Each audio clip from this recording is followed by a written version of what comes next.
What's up, y'all? It's your boy Brandon here, and I asked you all for questions, and now it's time for me to give you all answers. So I'm just gonna get through as many of these as I possibly can. You all submitted quite a few good ones. So yeah, if everything works out, then somewhere in here your little Instagram handle and your question will actually pop up, but I'm gonna read them out loud too. So first one says, from Running Man on the Spot: big bro, you don't know how much you've been an impact in my life. You really changed the way I look at life. You've given hope to me that I can live. I really enjoy your power, voice, and drive. I'm definitely a fan. Keep the videos coming. That wasn't a question. I wanted to leave with that because I wanted to say thank you so much for your encouraging words and support. I do what I do, first and foremost, selfishly because it helps me, but then secondarily, I do it because I also know that the byproduct of me doing the work that I do can end up helping other people's lives out as well. And so yeah, the fact that I've been able to touch your life in a positive way means a great deal to me. So shout out to you, homie. Next one is from Sweet O Ellie. Besides writing, how do you outlet your feelings? I work out inconsistently, but I'm working on being consistent and disciplined because I have a whole series on discipline versus motivation. You can check that out. Boom, here. But yeah, so I work out, I play basketball. Probably another thing I do is I watch anime. Like that's probably another cathartic thing. I get really interesting emotions when I watch anime though. I get like super sentimental and like emotional watching it. Like I ponder life a lot and how short or long life is watching anime. It's a very weird thing, but it's a thing. So there we go. Next one is from Frankie Cena.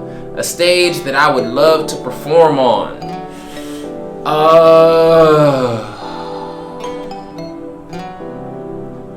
Sydney Opera House.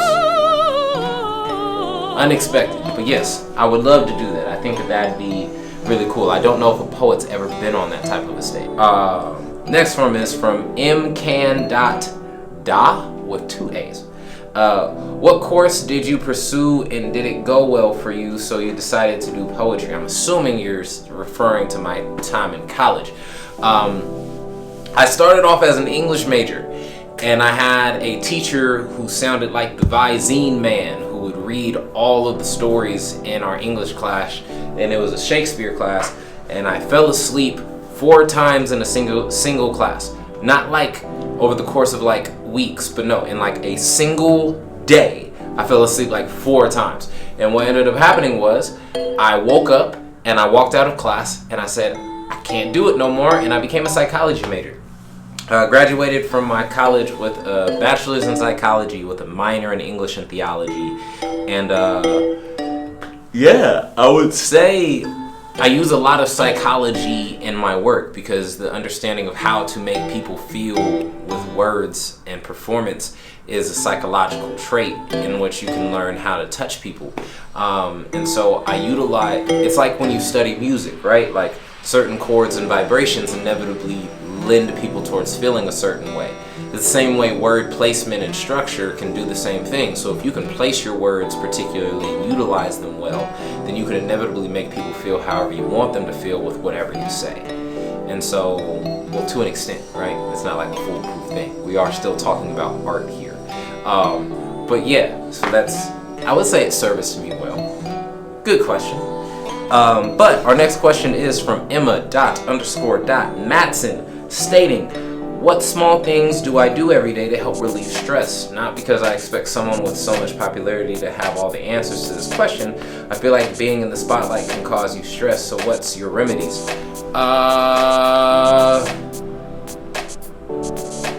Take baths. It's probably one of my biggest stress reliefs. I take hot baths and I watch shows. I pray. I ignore things. I don't really have strategies that I implement. I just live life. Like, stress is a part of it, you know what I mean? So like, I don't try to run from it. I just deal with it as it arrives. And most of the time I manage stress just by trying to tackle the task that's causing me stress. And if it's not a task, if it's a person or things like that, then I try to just maneuver those things into its proper placement, because evidently what I'm stressing about shouldn't have been that large of a thing in the first place. So just figuring out a way to make it more minimal is kind of the objective. So, good question though. Next one comes from the_incomplete_metaphor. What is the secret to writing heart-touching spoken word like you do? Trauma! Tons of trauma!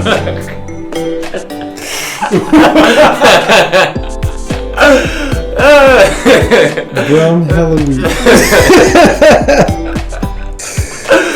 I'm just joking with you. You don't have to live a life full of trauma in order to write heart-touching poetry. The reality is, just be honest. Like, we've all have life experiences, and it's being honest. It's studying your craft, learning what I had mentioned before about the understanding of words and utilizing them well, and being honest. But to be also honest, trauma doesn't hurt, because everybody goes through it. So there you go. Oh God. Ass whoopings. Weighty XOXO said, "Heart, biggest fan. My daughter, son, and wife would argue with you. Proud of everything you have accomplished. Wishing you nothing but the best. Thank you." Aaliyah_writing. When did you realize that poetry is something that you wanted to pursue? Good question. In college, I met a man by the name of Micah Bournet, and he he told me how he had been to pretty much almost every continent in the world doing poetry, and how doing poetry was paying all of his bills, and he never had to pay a dime to travel anywhere. And for myself, I said, if I could get paid to just travel and to like share my story, sign me up, and I'm down to do it. And I found so much more than that when I really began doing it more and more. But it was definitely, that was definitely a kicking off point, because I was a broke college student trying to figure out what I wanted to do after college. And he gave me some really groundbreaking advice, because being a Christian, one of the biggest things I was always told growing up was like, oh yeah, God created you with a specific purpose, and you need to figure out what that is. And he told me, he was like, it's not bad to do something just because you like it. And for myself, I always just tried to do things because I felt like I was called to it, because I was being led into this thing, and the reality was I didn't have to be. I just had to enjoy doing it, and if I enjoyed doing it, then God could also honor it. And so yeah, that's the answer to that one. Good work. And I think the last one we'll answer in this first video will be from the chaotic_urban. Hi, Brandon Leake, huge fan of your spoken word. It connects with me emotionally. I have 2 questions. We got a 2-parter. 1, what inspired you to write spoken word? 2, how can you connect more with your audience? I'm a writer myself, and I have started reading out my poems inspired by you. Thank you. So what inspired me to do it, I have a whole separate video on it. Boom, you can find it there. In short, girls were cute in middle school. That's like what really got me kickstarted with spoken word. But it was similarly to the last question, but a little bit earlier. I had my best friend Bernard Daniels pass away my freshman year of college, and I needed an outlet, and poetry was the thing that gave me a place to be able to escape from those emotions. And how do you connect better with an audience? I would say learning your audience.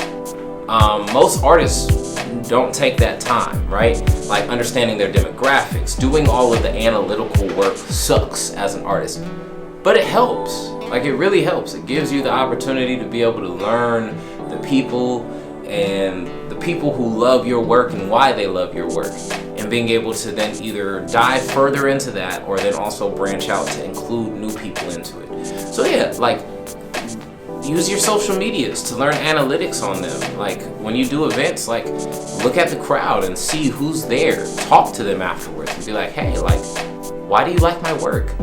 And they will give you some examples. Ask them what their favorite poem of yours is, and then get a better understanding of why they love and support your work.